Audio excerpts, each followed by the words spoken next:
Hi guys! Welcome back to my YouTube channel. This is Nal Mode. For today's video mga idol tuturuan ko kayo paano natin palakasin ang inyong mga mobile data. This is a second video mga idol. Ituturo ko sa inyo yung gaming na APN mga idol. Swabe-swabe to sa inyo mga idol kapag may malakas kayong signal dyan.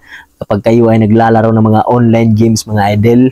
Swabing-swabe at swak na swak sa inyo to mga idol. Kaya't kung hindi pa kayo nakasubscribe sa ating channel, please don't forget to subscribe and hit the bell button below para lagi kayong updated sa mga bagong videos na ina-upload ko. Sundan nyo lang ako mga idol, stay tuned lang kayo dyan, relax, sit back mga idol.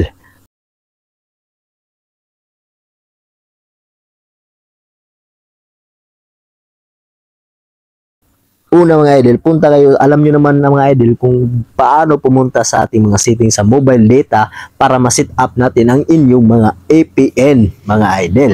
Kayo nang bahala magpulikot sa mga settings nyo mga idol.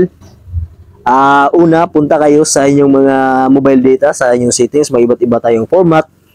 Tapos, hanapin niyo yung SIM na dapat yung i-change yung APN ninyo mga idol, access point names.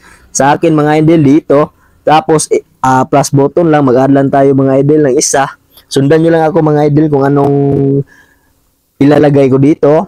Kayo nang bahala mga idol maghanap sa inyong settings na ganito kasi may iba't iba tayong format sa ating mga Android device settings mga idol. Yung names natin ilagay dito mga idol sundan nyo lang ako mga idol.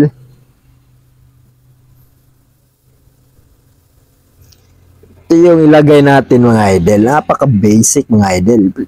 Okay lang natin. Tapos sa APN natin mga idol, ito yung ilagay mga idol Sundan nyo lang ako. Sundan nyo lang ako mga idol. Yun. Pagkatapos server mga idol, change natin tong server mga idol. Sundan nyo lang ako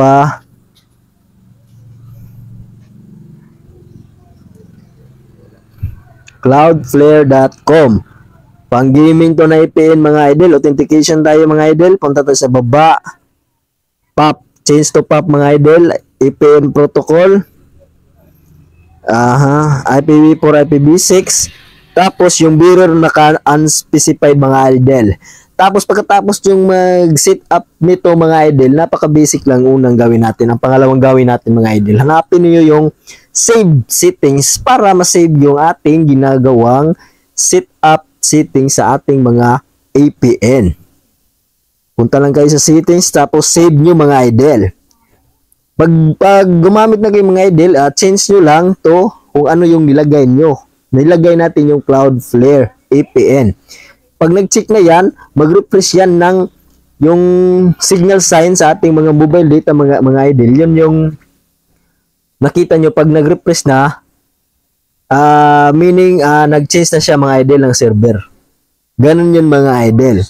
Sana ay nagustuhan nyo tong video na to mga idol. Don't forget to hit the subscribe button below and don't forget to hit the bell icon notification para lagi kayong updated sa mga bagong videos na ina-upload ko. Maraming salamat mga idol. Sana ay gagana to sa inyo at sana ay gagana sa inyong mga lugar mga idol.